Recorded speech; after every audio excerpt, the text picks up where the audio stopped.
எல்லாருக்கும் நமஸ்காரம். அம்பாலோட பரிபூர்ண அனுகிரகத்துல நம்ம இன்னைக்கு சௌந்தர்ய லஹரியில 27வது ஸ்லோகம் பார்க்க போறோம். அதாவது சமயாச்சார வழியில தேவியை எப்படி பூஜை பண்றா அப்படின்னு 6 வித ஐக்கியானுசந்தானம் அப்படின்னு தலைப்பு இருக்கு இதுக்கு. அதாவது நம்ம பார்த்தோம் அப்படின்னாக்க ஸ்ரீவித்யா தந்திர ரீதியாக சமயாச்சாரம் அப்படின்னு சொல்லக்கூடிய ஒரு கிரமமானது ரொம்ப பிரசித்தமா இருக்கு. இதுல எப்படி அப்படின்னா இந்த பூஜைக்கான பொருட்கள் எதுவுமே வெளியிலிருந்து கொண்டு வராம எல்லாமே மானசீகமாக அந்தர்முகமாக செய்யப்படக்கூடியதாக இருக்கு. அதாவது என்னன்னா அவாளுது அப்படின்னு எதுவுமே கிடையாது. எல்லாத்தையுமே என்ன பண்றா, அம்பாளுக்கு அர்ப்பணிச்சிட்டதுனால என்ன ஆகிறது, அவ பேசின்னு இருக்கிறது எல்லாமே தேவியோட மகா மந்திரத்தை ஜபிக்கிற மாதிரியே இருக்கான். அவளோட கை கால் இது எல்லாத்தையும் அசக்கிறா இல்லையா, அது 10 விதமான முத்திரைகளை ஆசிரிச்சதாக இருக்கு அப்படின்றா. அப்புறம் அவளோட கால் எப்படி இருக்குன்னா நடந்து போறா இல்லையா, காலால நடந்து போற நடை பிரதட்சணமாக இருக்கான். அவ பூஜிக்கிறது தான் ஹோமமாக இருக்கு அப்படின்றா. அவ படுத்துக்கிறது எப்படி இருக்குன்னா அவ பண்ற நமஸ்காரமா இருக்கான். மற்ற சந்தோஷத்துக்கெல்லாம் காரணமா இருக்கக்கூடிய எந்தெந்த செய்கைகள் எதெல்லாம் அவ பண்றாளோ அது எல்லாமே கூட அம்பாளுக்கு கொடுக்கக்கூடிய புஷ்பாஞ்சலியாகவே இருக்கு அப்படின்னு சொல்றா.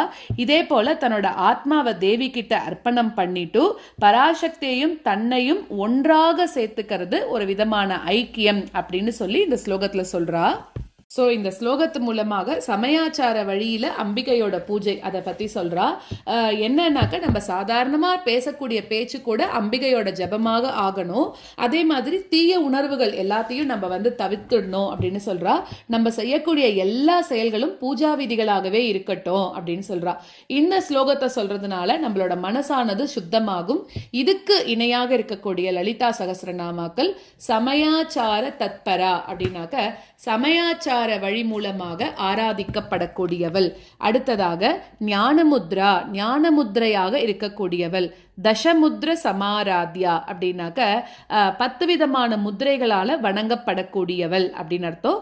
இன்னும் நிறைய இருக்கு. அந்தர்முக சமாராத்யா, பாவக்ஞா, பக்திகம்யா, கிருதக்ஞா, அது மாதிரி நிறைய இருக்கு. ஸோ ஒரு நாளை மட்டும் நம்ம ஒரு எக்ஸாம்பிளா சொல்றோம். இந்த ஸ்லோகத்துக்கு விசேஷ நிவேதனம் அப்படின்னாக்க பால் அப்படின்னு அர்த்தம். ஸோ இவ மானசீகமாக ஆராதிக்கப்படக்கூடிய முறையை இந்த ஸ்லோகத்துல நம்ம தெரிஞ்சுட்டோம். ஜபோ ஜல்ப ஷில்பம் சகலமபி முத்ரா விரச்சனா கதிஃப் ப்ராதக்ஷிண்ய க்ரமநமஷனாத்யாஹுதி விதிஹி பிரணாம சம்வேஷக சுகமகிலமாத்மார்ப்பணத்ருஷா சபர்யாபர்யாயः தவ பவது யன்மே விலசிதம்.